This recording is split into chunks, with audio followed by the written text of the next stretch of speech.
म्हणून अज्ञानानं दुःख होत असते. परंतु याला सगळ्या गोष्टी उपलब्ध आहेत तरी सुद्धा ते करत नाही. म्हणजे त्याला काय म्हटलं माहिती आहे का? पडत मूर्ख. पडत मूर्ख म्हणजे माहिती असून सुद्धा ते करत नाही. शिकलेला मूर्ख म्हणे. म्हणजे गाडी लागली आहे, बोर्ड वाचता येतोय, अन्न वाचता, तुम्ही तिथे बाकड्यावर बसलाय, मग काय म्हणायचं त्याला? शहाणा म्हणायचं काय? गाडी निघून जाणार, मग तुमचं काम कसं होणार? म्हणजे तसं तुमच्या आयुष्याची जी गाडी निघून गेली, एकदा काळ निघून गेला की तुम्हाला पुन्हा पकडता येणार नाही. गेलेला काळ कोणालाही पकडता येत नाही, कारण कालाच्या अधीन सगळं विश्व आहे. परंतु जो महात्मा आहे त्याच्या काल अधीन असतो. कालाच्या अतीत तो गेला असल्या कारणानं काल त्याच्या अधीन असतो. म्हणून कालचक्र थांबवायचं सुद्धा त्याच्या ताकद इतकी मोठी आहे, फार महापुरुष. पण महाराज ते सांगायचं माहिती आहे का? ते सूर्य उगवत नव्हता, त्याच्या नवऱ्याला हे दिलं, सेवा करत असताना ते लागले फासाला टेली, माहिती आहे का मला? सुमित्रा आणि शांडल्या तिची गोष्ट सांगत होती. तर म्हणजे मी खरोखर पतिव्रता असेल तर सूर्य उगायचं थांबेल म्हणजे, कारण त्यांनी शाप दिला होता ना, सूर्य उगायच्या का तुझ्या नवरा मूर्ती पावला.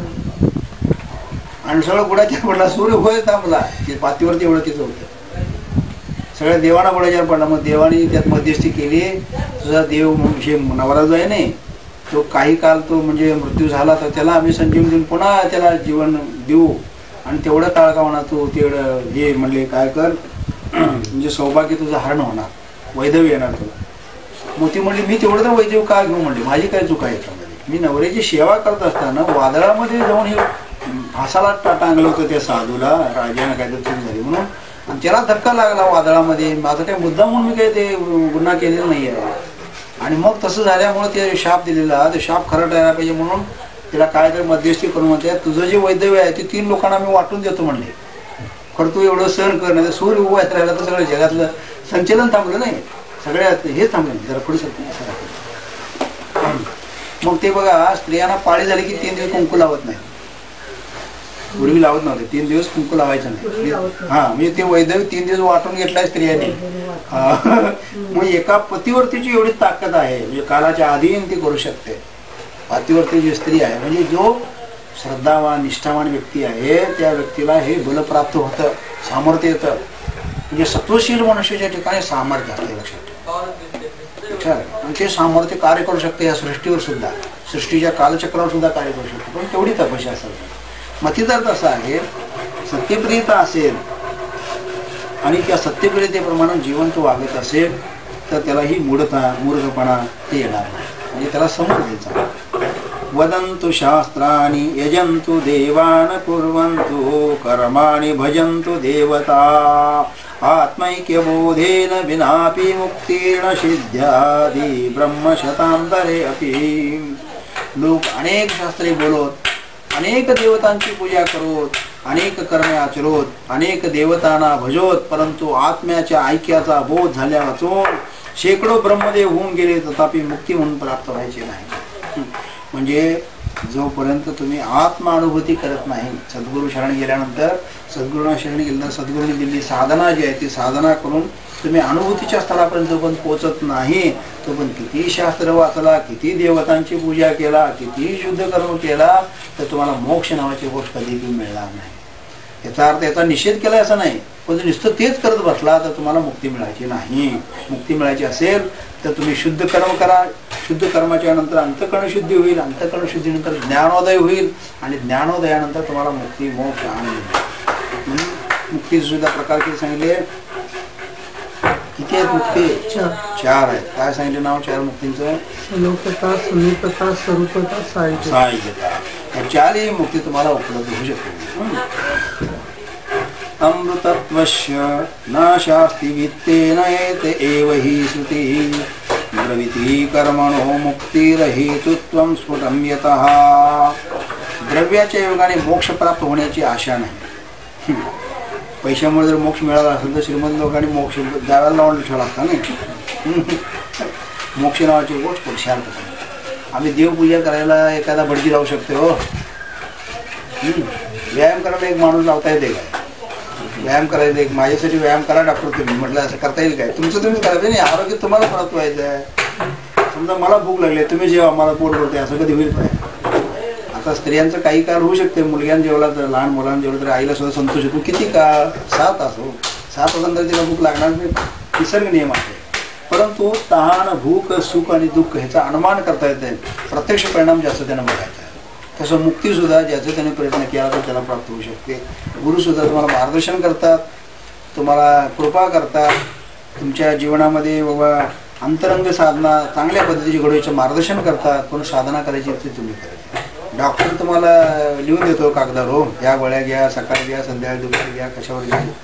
त्या गोळीचं कागद खिशात ठेवला तर बरोबर ठीक आहे. नाही काय करावं, दुकानातून गोळ्या घेतोय, माहिती नसेल तर पुन्हा डॉक्टरला दाखवतो याच गोळ्या काय बघा, चुकीच्या गोळ्या घेतल्या तर अनिष्ट परिणाम होईल. आणि मग काय करतो, त्या गोळ्या घ्यायला की त्याचं अनारोग्यात रूपांतर. तसं शास्त्र तुम्ही ऐकलं आणि नुसतं पाठांतर केलं किंवा लोकांना सांगत बसलो, बरं होईल काय, दुःख निवृत्ती होईल काय. सगळ्यात मोठं दुःख कुठलं आहे? जन्म मृत्यू हे सगळ्यात मोठं दुःख आहे.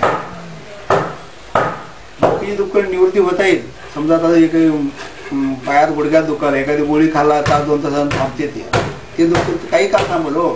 पण ते जन्मवृत्तीच्या फेऱ्यात अडकला जीव हे काही त्यातनं दूर करायची कुठली योजना नाही. म्हणून त्याला शास्त्र आणि संत सांगतात की बाबा तू ज्यावेळेला सद्गुरू शरणागती जाऊन अंतर्मुख साधना होऊन तुमचं ऐक्य होईल, आत्म्याचा ऐक्यबोध होईल. म्हणजे बोध म्हणजे अनुभूती, अनुभूती होईल.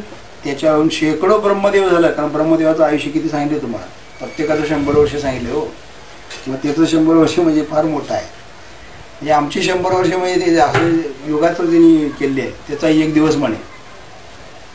अशी 4 युग आहेत, मग त्याचा 1 दिवस, मग असे 100 दिवस म्हणजे कोट्यावधी वर्षाचं त्याचं आयुष्य. आणि असे कोट्यावधी ब्रह्मदेव, शेकडो ब्रह्मदेव झालं तरी सुद्धा मुक्ती मिळणं शक्य नाही. म्हणजे कदापि मुक्ती मिळणार नाही. मुक्ती कधी मिळेल तर आत्मबोध झाला, म्हणजे आत्म्याचा संबंधित अनुभूती झाली तर तुम्हाला मोक्ष होईल.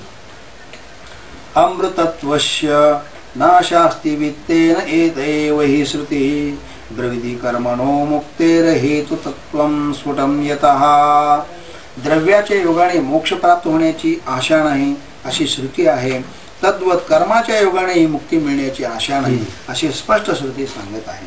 म्हणून कर्मकांड जे आहे ना ते चित्तशुद्धीसाठी आहे. कर्म करावं, योग्य कर्म केलं पाहिजे माणसानं. म्हणजे त्या कर्मामध्ये दोष असू नये. तर कर्मात दोष असेल काय होईल, अंतःकरणात दोष आहे असं सिद्ध होईल. मला जरा पुसटचं दिसायला आहे म्हणजे मग त्या चित्रात दोष आहे का डोळ्यात दोष आहे? डोळ्यात दोष आहे नाही, माझ्यात दोष आहे, चित्रात दोष नाही. तो चांगलं डोळे ज्याला त्याला दिसायला नाही व्यवस्थित, म्हणजे ह्याच्यात दोष निर्माण झाला. मग स्वतःच दोष निर्माण झाला तर दोष आम्ही दूर करायला नाही. समजा डोळ्यावर पडदा आला तर डॉक्टरकडे आपण जातो, डॉक्टर काय आमच्यात अहो ते मोतबिंद झाला आहे, त्याला ऑपरेशन करायला पाहिजे. मग ऑपरेशन करायला पाहिजे काय करतात, त्या डोळ्यावर जो पडदा आला असतोय, पडदा कोण आणला? पाण्यानं झाला आपला. हो, स्वतः जे डोळ्याचे पाणी असतं त्या पाण्याचा थर निर्माण होतो कालांतरानं आणि मग ते दिसायचं बंद होतं. काय पडदा कोणी बाहेरच्या माणसाने आणला शेजाऱ्याने वगैरे नाही, आपल्या डोळ्यात तयार झाला. दिसायचं निर्माणानुसार काय आहे ते तयार होतं. मग डॉक्टर काय करतात, तो पडदावरचा त्यांच्या हातेल्याच्या द्वारे भूल देऊन वगैरे काढून टाकतात. आणि मग 7 दिवस बांधून ठेवतात. मग 15 दिवसांनी तुम्हाला 40-20 देऊन काय असं ते मग बाहेरचा लाईट वगैरे प्रभाव होऊ नये म्हणून काय करतात, धूळ वगैरे जाऊ नये म्हणून ती व्यवस्था केली असते. आणि मग नंतर तुम्हाला दिसायला लागतं. मग डॉक्टरनं दृष्टी दिली म्हणतोय का काय, डॉक्टरने दृष्टी दिली काय, दृष्टी होती. त्या दृष्टीवर एक पटल आला होता आणि ते पटल बाजूला करायचं काम डॉक्टरने केलं. दृष्टी तुमची तुमच्याजवळच आहे, वस्तू वस्तूच आहे, डोळा डोळाच आहे. आणि त्या वस्तूच्या आणि डोळ्याच्या मध्ये काय होता, एक पडदा आला होता. आणि तो पडदा डॉक्टरनं बाजूला केल्यावर तुम्हाला वस्तूचं दर्शन आलं. तसं आत्म्यावर सुद्धा 5 प्रकारचे कोश आहेत. हो, कुठले आहेत?